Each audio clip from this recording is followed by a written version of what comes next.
للطالبین السلام علی al Bashir النذیر السراج المنیر الطہر الطاہر al Durr الفاخر العلم الظاہر البحر الذاخر المنصور المؤید المصطفیٰ الامجد المحمود الاحمد حبیب الہ العالمین ابی القاسم محمد۔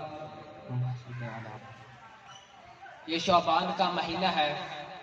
شعبان کے حوالے سے 4 جملے پڑھنا چاہتا ہوں۔ حیا کے حسن کے اور صبر کے سلطان اترے ہیں، حیا کے حسن کے اور صبر کے سلطان اترے ہیں، خدا کے نور کے پیکر سرے شعبان اترے ہیں، خدا کے نور کے پیکر سرے شعبان اترے ہیں۔ میں ذرا خاک کا ان کا تعارف کیسے کرواؤں، ابو طالب کے آنگن میں کئی قرآن اترے ہیں، ابو طالب کے آنگن میں کئی قرآن اترے ہیں، مگر ان میں سے ایک ایسا بھی قرآن ہے جو رسول اللہ کی آنکھوں کے نور، صحابہ کرام کے دلوں کے سرور، سردار نوجوانان جنت، شہر سوار دوش رسول، حیدر کرار کے لخت جگر، فاطمہ کے نور نظر، استقامت کے جبل احد، استقلال کے نیر تابہ، بلندیوں کے منتہا، شبیہ مصطفیٰ امام حسین علیہ السلام ہے۔ حسین وہ ہیں جن کی پیدائش کی خوشی سب سے زیادہ رسول اللہ صلی اللہ علیہ وآلہ وسلم کو ہوئی۔ حسین وہ ہیں جن کا نام رسول اللہ نے رکھا، حسین وہ ہیں جن کو گھٹی رسول اللہ نے اپنے لعاب دہر کی دی، حسین وہ ہے جن کا نام آسمانوں سے عطا کیا گیا، حسین وہ ہے جن سے پہلے کائنات میں کسی کا نام حسین نہیں تھا، حسین وہ ہے جنہوں نے 25 حج پیدل ادا فرمائے، حسین وہ ہے جو رات کو نوافل میں کھڑے ہوتے تو پہلے ہی رکعت میں اذان فجر کا وقت ہو جاتا۔ ذکر حسین صرف ایمان کا تقاضا نہیں، عشق حسین بخشش کی بھی سند ہے۔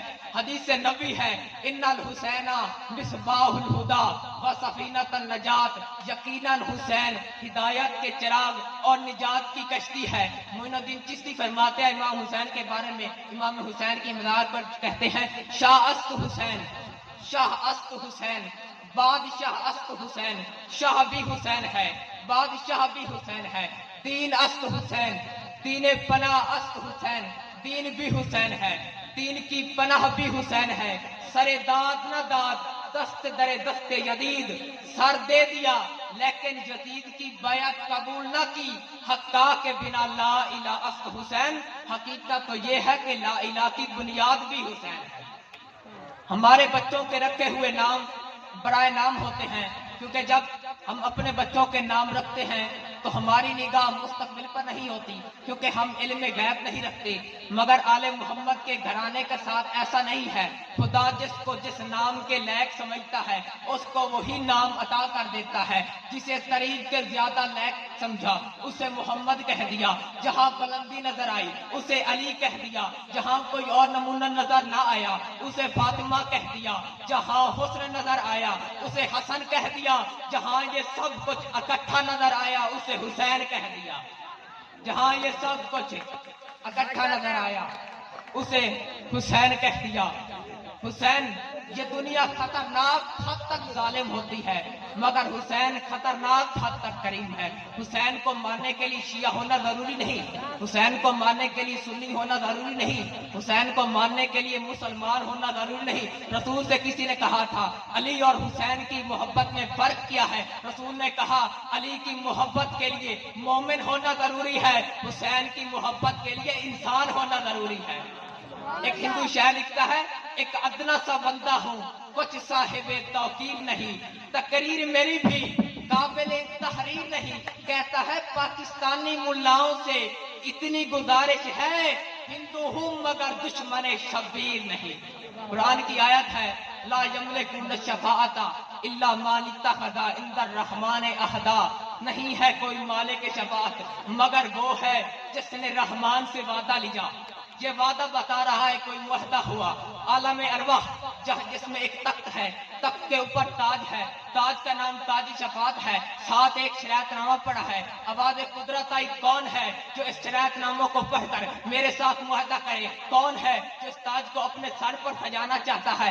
آدم آگے بڑھے, کہا پروردگار میں. نوح آگے بڑھے, کہا پروردگار میں. موسیٰ آگے بڑھے, کہا پروردگار میں.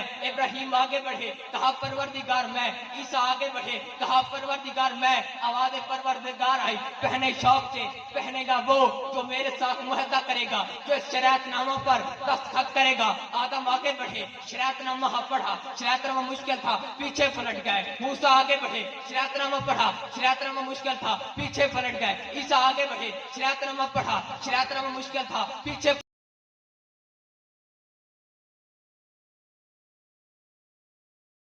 پلٹ گئے. ابراہیم آگے بڑھے, شریعت نامہ پڑھا, شریعت نامہ مشکل تھا, پیچھے پلٹ گئے. شیش آگے بڑھے, شریعت نامہ پڑھا, شریعت نامہ مشکل تھا, پیچھے پلٹ گئے. جو بھی نبی پیچھے پلٹ رہا تھا وہ دوسرے سے کہہ رہا تھا شریعت بڑی مشکل ہے, پتہ نہیں کون معاہدہ کرے گا, پتہ نہیں کون اس شریعت نامہ پر دستخط کرے گا. ابھی انبیاء محو گفتگو تھے, ایک کونے سے بطول کا بیٹا حسین آگے بڑھا, سہج شرافت اٹھایا, نانا کے سر پر رکھ دیا. نانا نے کہا حسین یہ کیا کر دیا؟ حسین نے کہا نانا, 1.25 لاکھ انبیاء میں یہ تاج تجھ پر دکھتا ہے, یہ شریعت جانے اور حسین جانے, یہ شریعت جانے اور حسین جانے. اہل بیت کو سمجھنے کے لیے بصارت کی نہیں بصیرت کی ضرورت پڑتی ہے. یہ اہل بیت ایسا گھرانہ ہے جس کی عظمت یا وہ خدا جانتا ہے یا محمد مصطفیٰ جانتا ہے. میں 4 جملے پڑھنا چاہتا ہوں, جو سمجھے گا اس کا اپنا مقدر ہوگا, جو سمجھے گا اس کا اپنا مقدر ہوگا. مت سوچ کہ ہر ایک نوکر کو سلطان سمجھ میں آ جائے, مت سوچ کہ ہر ایک نوکر کو سلطان سمجھ میں آ جائے. ممکن ہی نہیں ہر قاری کو قرآن سمجھ میں آ جائے. مقداد, ابوذر اور قمبر عمار بھی جیون بھر سید مصروف رہے اس کوشش میں سلمان سمجھ میں آ جائے.